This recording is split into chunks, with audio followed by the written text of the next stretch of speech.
There is a moment this story wants you to see first, before it earns its beginning.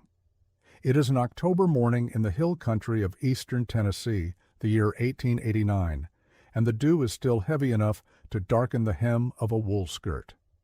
A woman stands at the top of a ridge with 60 acres falling away below her in every direction, and what should be pasture and field and clean sky is instead a wall, a green, moving, breathing wall of kudzu, the vine they had started importing from Japan a decade earlier, the vine that in hot southern bottomland grew a foot a day and did not stop, did not tire, did not ask permission.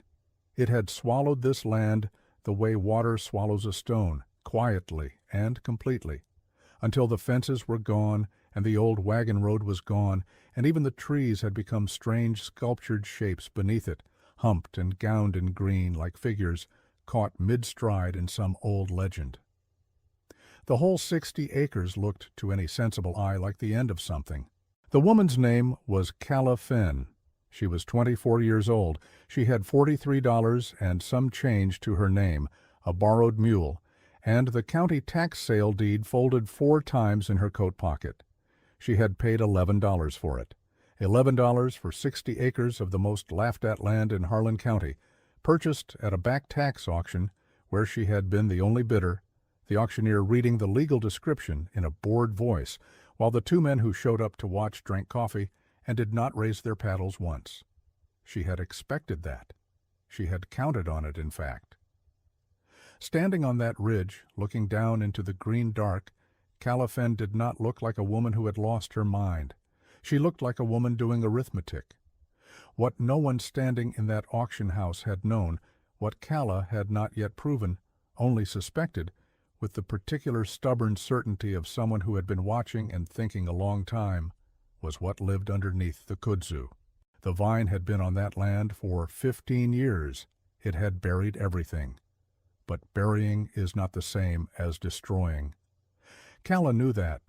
She had learned it from an old woman named Heike Brandt, a German immigrant who farmed the next hollow over and who had said to Calla once, while they were shelling beans on a porch in the long summer twilight, "Land does not die, child.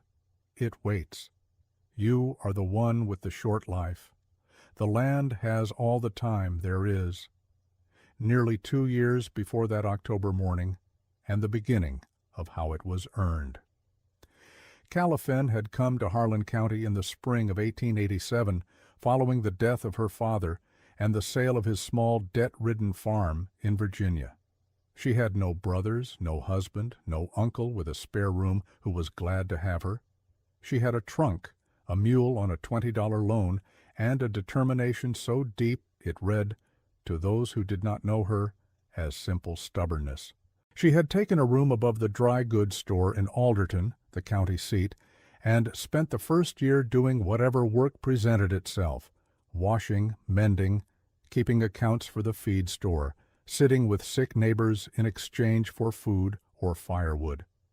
She was small and quiet and looked, people said, like she might be blown off in a strong wind, which was their way of saying she made them uneasy without knowing why.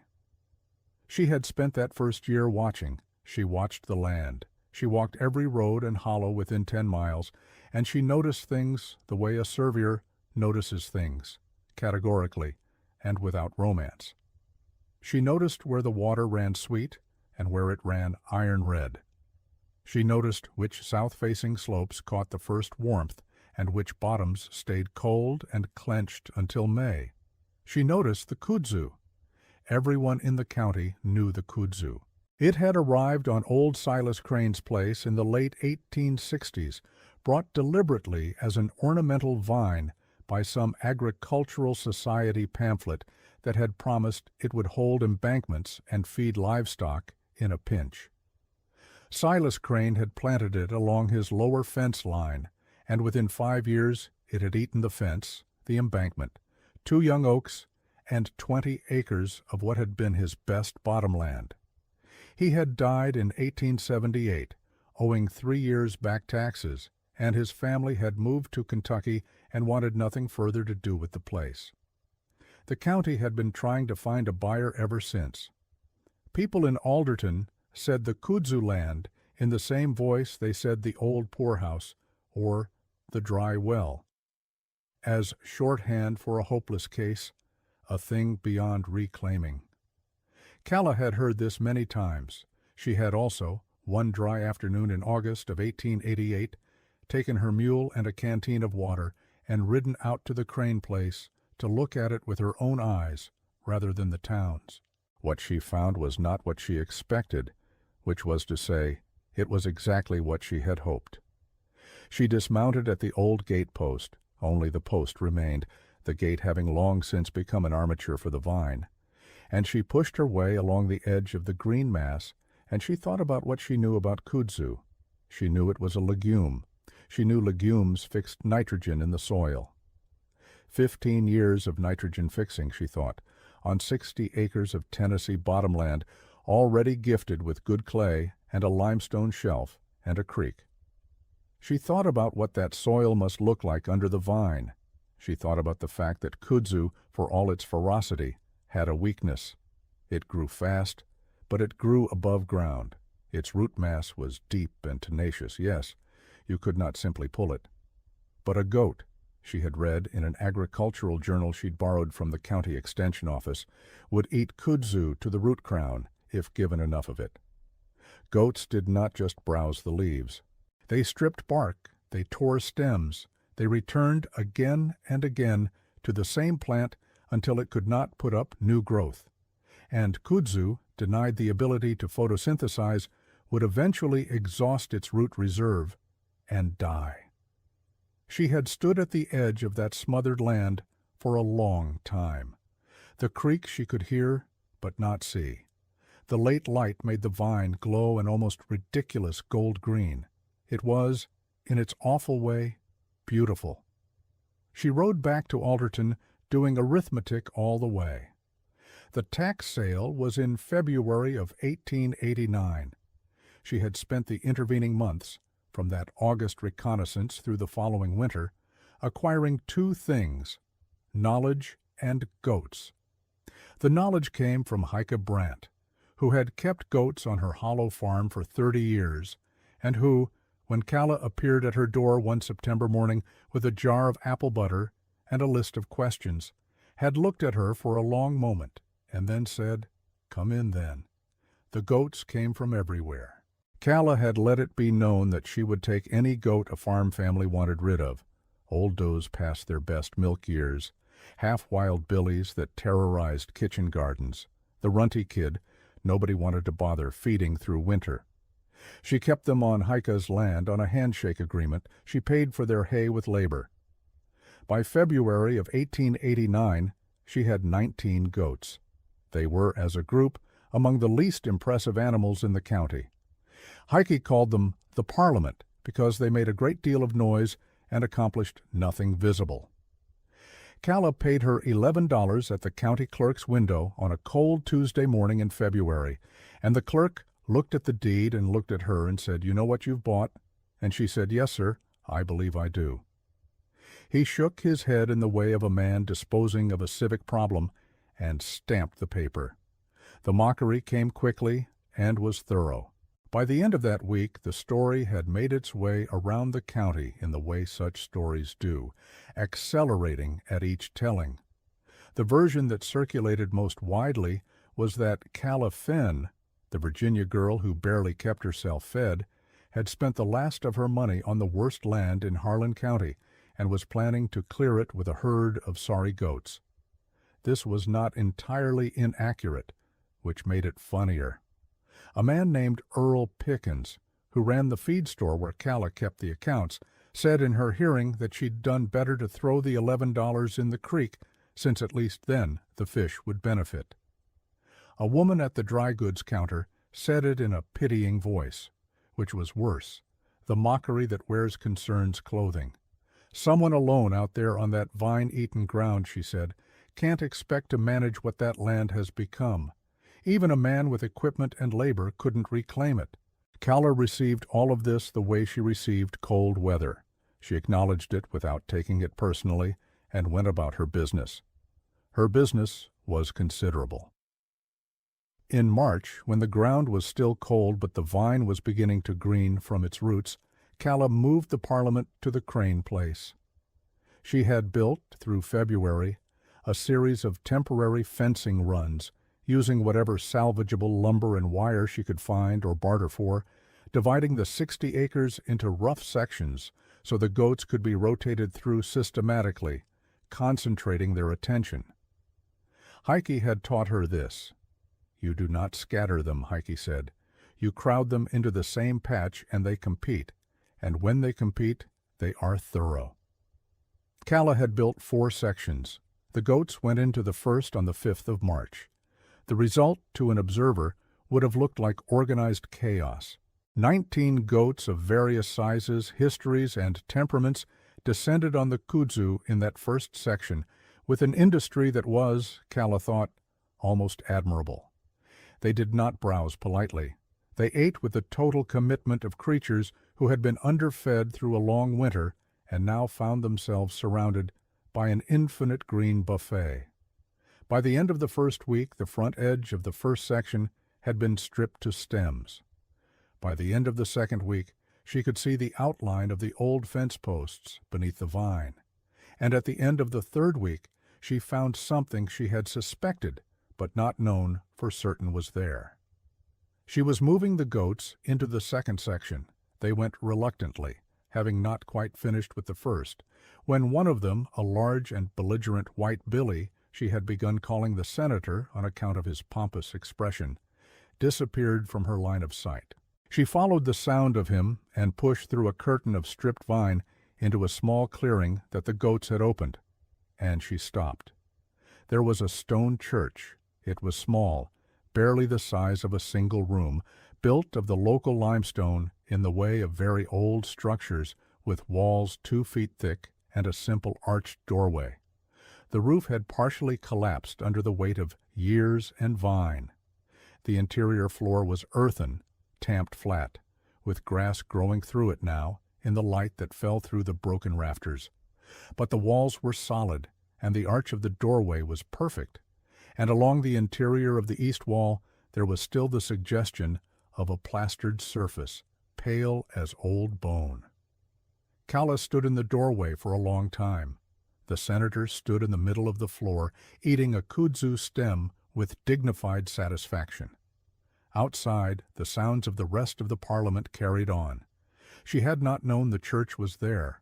No one in Alderton had known the church was there, or if they had, the knowledge had sunk into the muddy collective memory too deep to surface. She estimated it was 60 or 70 years old, a congregation's beginning on hard frontier land, now lost and swallowed in waiting. She told no one. This was her habit and her discipline. She kept early progress banked the way you bank a coal under ash, letting it build heat against the time it would be needed. She went back to Alderton and kept the feed store accounts and made no mention of stone churches or cleared ground, or the fact that in the first 3 weeks of March alone, 4 acres of the Crane land had emerged from under 15 years of vine, and the soil beneath it was exactly the deep, dark, nitrogen-rich earth she had calculated it would be. She brought a handful of that soil to Heike one afternoon and held it out in her palm. Heike looked at it, touched it with one finger, put that finger to her lip. Then she said softly and with some reverence, "Oh, you were right then." And Calla said, "I thought I was." And Heike said, "This is the kind of land a person could spend their whole life improving and never match." And then she said, "What will you grow?" Calla told her. By June, 12 acres had been cleared. The goats had acquired a kind of local fame of their own, though not the admiring kind. The county extension agent rode out in late May to see what the young woman from Virginia was doing with the old Crane place, and found her directing 19 goats through what he later described to his colleagues as the most productive destruction he had ever witnessed. He was a man named Arthur Poole, and he was not unkind, only skeptical in the professional way of county officials. He told her the roots would come back. She told him she knew that, and showed him the hand tools she'd acquired for root crown removal in the sections the goats had finished. He asked how long she thought it would take. She told him what Heike had told her, that land does not die, it waits, and she had more patience than the vine. Poole rode back to Alderton and told people Califen was digging up the Crane place with a hand hoe, which was not untrue, and people shook their heads. She was also planting. The sections the goats finished first, she planted in late April with kitchen garden crops, turnips, cabbages, the fast-growing things that would give her food while she worked. The soil did what she had told Heike it would do. By June, the turnips were the size of a small child's fist, and the cabbages were rolling into heads so solid they could have been dropped from a height and survived it. She ate from the garden, and she put up everything the garden overproduced in the root cellar she had dug on the north side of the old church's foundation, where the stone kept the temperature even all summer. By August, the cleared acreage stood at 22, and Calla had acquired 9 more goats to add to the Parliament, bringing their number to 28, 19 from the winter, plus 9 acquired through the summer's trades. She had also, quietly and without announcement, planted 2 acres of the best cleared bottomland in sorghum. The bottomland sections cleared earliest, now 4 full months into recovery, because sorghum was what Harlan County needed and did not have enough of, and because the prices she had checked over 3 seasons at the Alderton market told her that a good sorghum yield on soil like hers, she thought of it as hers now, without apology, would pay forward everything she had spent and more. She told no one what she had planted. The sorghum rows were down in the bottomland below the church, invisible from the road. August arrived in eastern Tennessee like the open door of a furnace.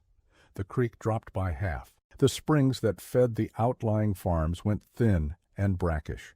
Across Harlan County, the summer corn, already stressed from a dry July, began to show the rolled leaves in gray-blue color that meant failure, and by the 3rd week of August, the failure was general, and the county knew it. Calla watched the creek on her land. It stayed. Not strong, but steady, the limestone shelf beneath the bottomland, holding the water table, in a way that the higher, shallower farms could not manage. She watched her sorghum. It bent in the heat, but it did not quit. What she did not yet know was that the same heat that was ruining the county's corn crop was making her problem. The kudzu in drought showed something she had not fully accounted for. Drought stressed the vine too, and stressed kudzu pushed its energy into the root system, making root crown removal after the goats had worked a section genuinely brutal. She was digging for 4 hours a day in the worst of the heat by herself, and the arithmetic she had counted on, 28 goats clearing the remaining acreage before she ran short of funds, had shifted. She had $17 remaining. Her sorghum would not be ready until September. In that 3rd week of August, in the hot, sleepless dark of the church, which she had partially re-roofed with salvaged tin, and now slept in because it was cooler than the room above the store, and because she had begun to think of it as the center of the place, she did the arithmetic again, and again. It came up short, 14 days. She had food enough and money enough to sustain herself and the goats for 14 days before something would have to give. She lay on her back on the tamped earth floor of that old church, and she did not despair. She adjusted. That was the difference between Califen and despair. Despair stopped calculating. Calla never stopped calculating. She thought about what she had that others did not, and what she needed that she could not buy, and whether there was a way to make one serve the other.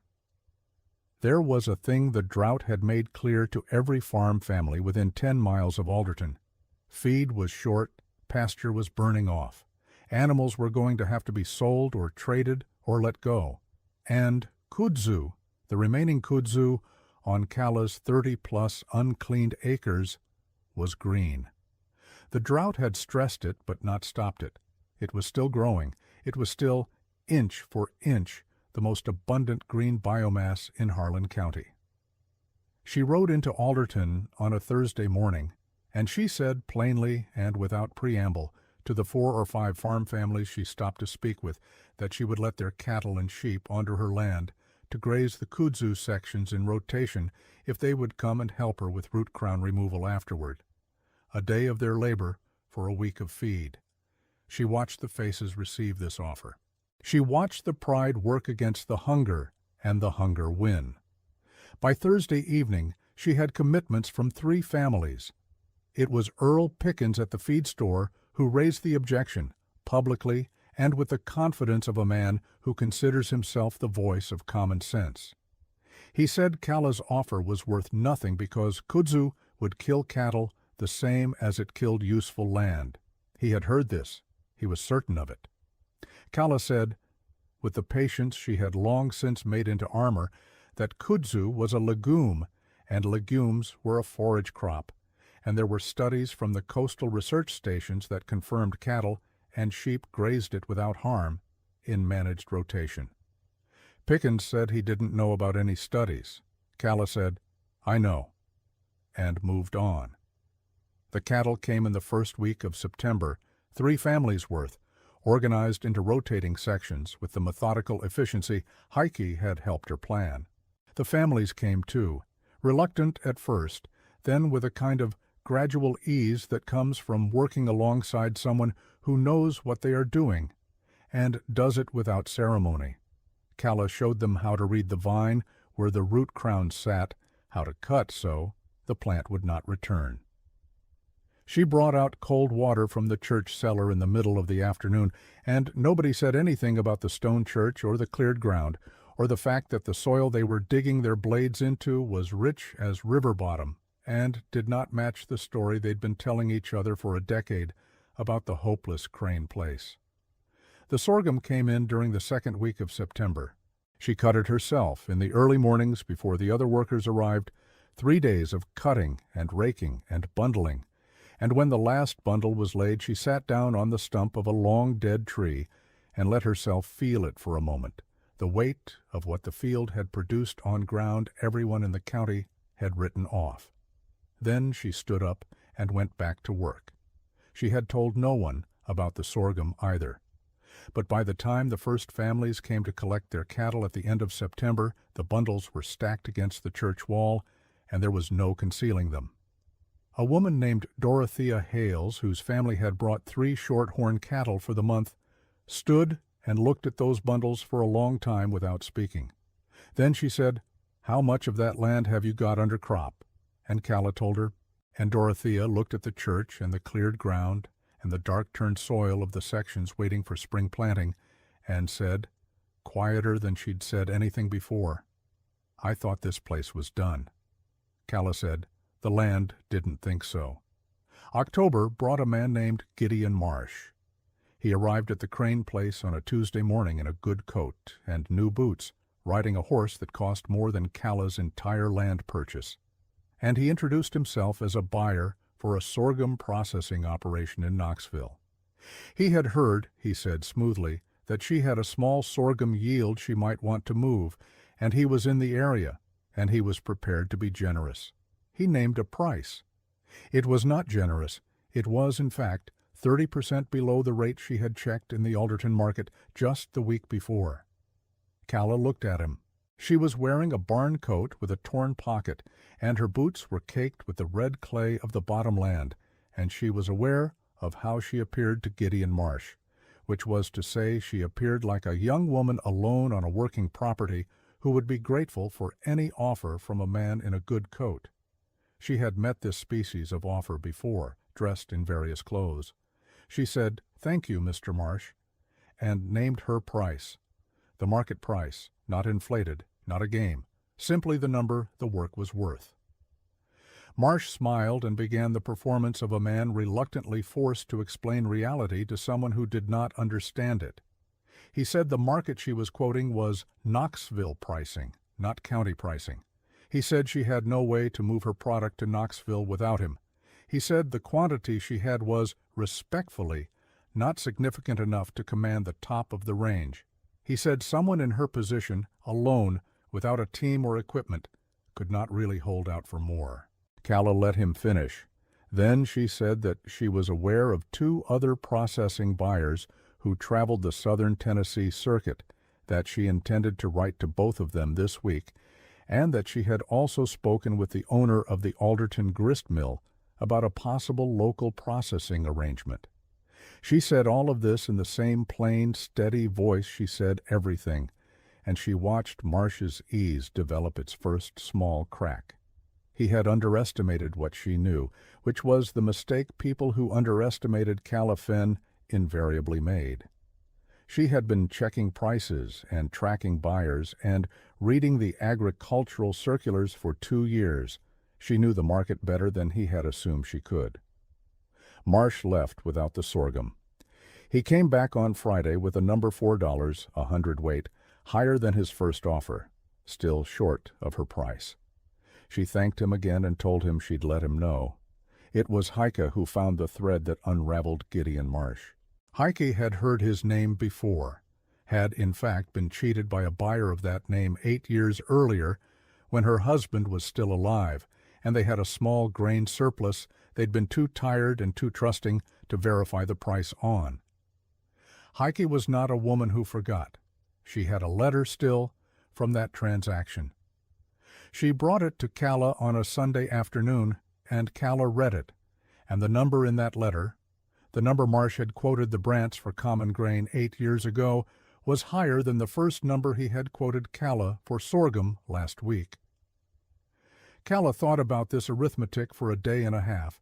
Then she invited 4 of the farm families who had worked her land in September to come to the church clearing on a Thursday morning, and she invited Arthur Poole, the county extension agent, and she invited the owner of the Alderton grist mill, whose name was Samuel Dawes, and she wrote a note to Gideon Marsh that she had reconsidered and would speak with him that same Thursday.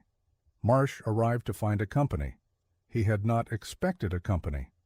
His eyes moved across the assembled faces and settled on Calla with an expression that was almost admiration before it became something harder and more careful.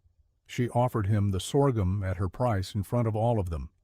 She had prepared a sheet of paper with the current Knoxville market rates from the most recent circular, copied in her careful accountant's hand, and she held it out to him without ceremony.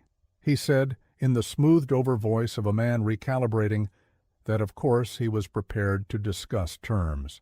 Calla said there was nothing to discuss.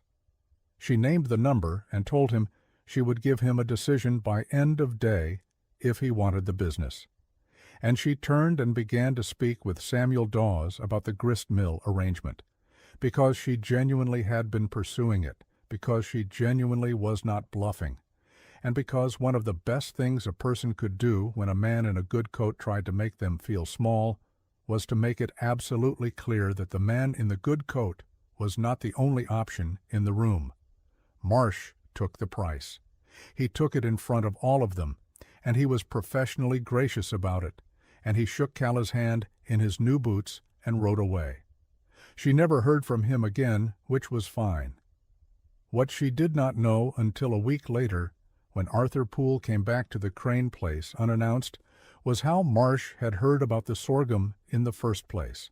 Poole had been asking around quietly, with the slow and steady persistence of a bureaucratic conscience, and what he had pieced together was that Marsh had been tipped off about the yield by someone in Alderton, who had relayed not just the fact of the harvest, but a reasonable estimate of the quantity. Poole said, uncomfortable but honest, that the estimate was too accurate to be a guess. Someone had counted those bundles.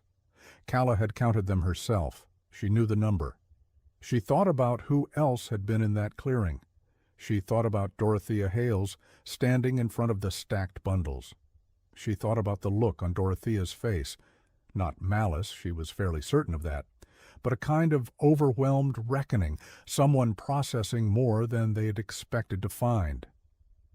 She thought about how information moved in a county like Harlan County, and how it moved faster when it wore the clothes of simple conversation. She did not confront Dorothea. It was not her way. She filed it in the place she filed things that required patience rather than action. And she went on. She had more important business. The sorghum paid her out of debt and past it, into territory she had not yet named, because Naming it felt presumptuous before it was solid.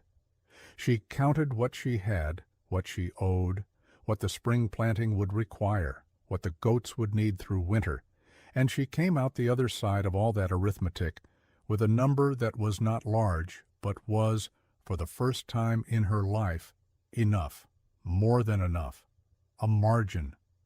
A margin was a kind of freedom she had not had before. She offered Heike Brandt a portion of the sorghum sale at a price Heike protested was too generous. Kalle said it was the right price for the knowledge Heike had given her, and Heike said knowledge was not for selling, and Kalle said then, call it a gift from a neighbor. Heike accepted it. They drank coffee together on the church step in the cold October light, and Heike looked out over the cleared acres and the dark turned ground, and the Parliament scattered across a far section, still working at the vine. And she said, without sentimentality, "It is something what you've done here." And Kalle said, "We're not done." And Heike smiled and said, "No, that is the good kind of not done." A child found her in November. She had not been looking for company of any kind, but the land had apparently not consulted her preferences. A boy named Orrin Galt, 11 years old, appeared at the gatepost one morning with a small white goat on a length of rope and a face that conveyed both determination and terror in equal parts. His family's farm was 3 miles east, one of the families that had brought cattle through in September. He said his father had sent the goat, which was a runt and not going to fatten properly, and had said Kalle Fenn might have use for it. Kalle suspected his father had said no such thing, and that Orrin had engineered this errand himself, but she accepted the goat and asked Orrin if he wanted to see the Parliament. Orrin saw the Parliament, and that was that. He came back the next Saturday, and the Saturday after that, and by December he was arriving before light, on days he didn't have school chores, and working with a thoroughness that embarrassed some adults Kalle had employed. He had a gift for the goats. They were calmer around him, and he had named all 28 of them already in his head before the newcomer arrived. That one he named Delegate, placing it firmly within the Parliament's political taxonomy. Kalle paid him in food and occasionally coins, and she taught him to read the soil, and she found that having someone to teach made her own knowledge sharpen in the way knowledge does when it is required to become words. The spring of 1890 was Kalle's second full planting season on the Crane land. By March she had 39 cleared acres of the 60. The Parliament, now 30 strong after the winter's natural additions, 28, plus Delegate plus 1 kid born in January, was working into the last 21 acres with the bored efficiency of professionals. The sorghum ground from the year before was prepared for an expanded planting. She had added a 1/4 acre of kitchen garden, a small apple nursery along the eastern fence line where the slope caught the morning sun, and a 1/2 acre trial of cowpeas in rotation with the sorghum, because cowpeas were another legume, and she was thinking about the soil in the long term, the way you think about a thing you intend to stay with. People in Alderton had stopped laughing, which was interesting, and had started asking questions, which was better. Arthur Poole came back twice in March officially, and stayed for lunch both times without being asked, which Kalle interpreted as the county extension office's version of a formal apology. The families who had grazed their cattle on her land through the drought had told their neighbors about the soil and about the church and about the sorghum yield, and the story that circulated now was different in character from the one that had circulated 2 years before. It was still partly disbelieving, but the disbelief had shifted from mockery to a more honest variety, the kind that asks how, rather than the kind that says impossible. Earl Pickens came out in April. He came alone on a Sunday, and he stood at the gatepost for a moment before Kalle saw him and walked over. He looked at the cleared ground. He looked at the rows of emerging cowpeas. He looked at the church with its new tin roof catching the afternoon light.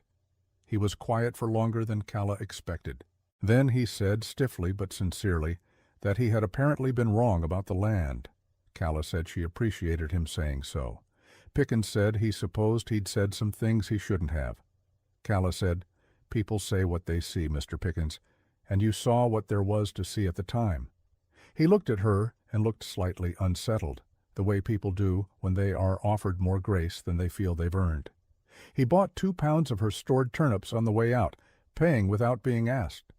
It was Heike who delivered the final accounting of the thing on a Saturday evening in late May, when the cowpeas were 6 inches high and the apple saplings were leafing out, and the Parliament had reduced the last section of kudzu to something that Calla now felt confident calling a manageable problem rather than an impossible one.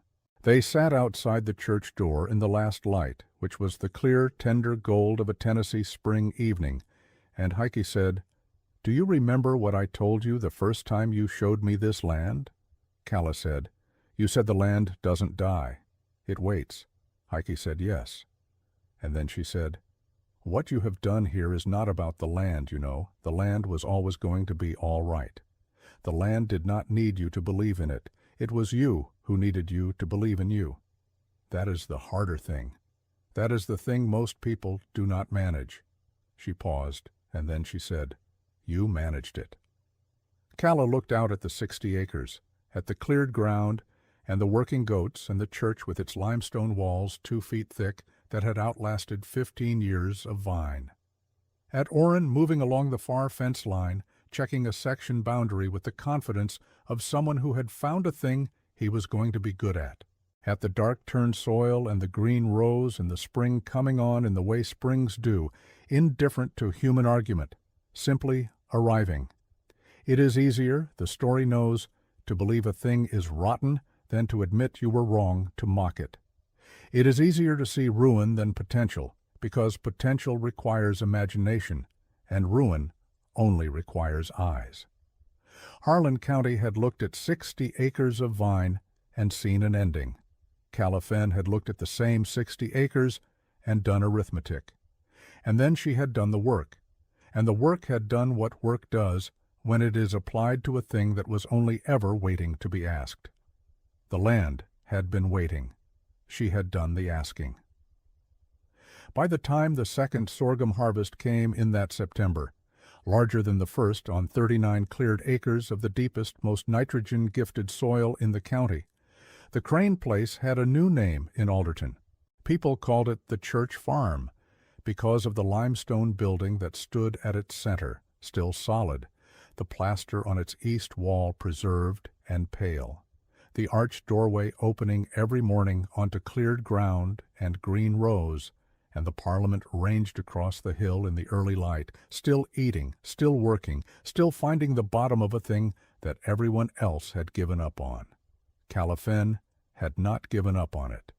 That was the whole of the story, and the whole of the lesson, and the whole of the kind of truth that doesn't require dressing up, only the patience to wait until the vine clears, and you can see what was there all along. The land does not die. It waits. You are the one with the short life. Do the work while you have it.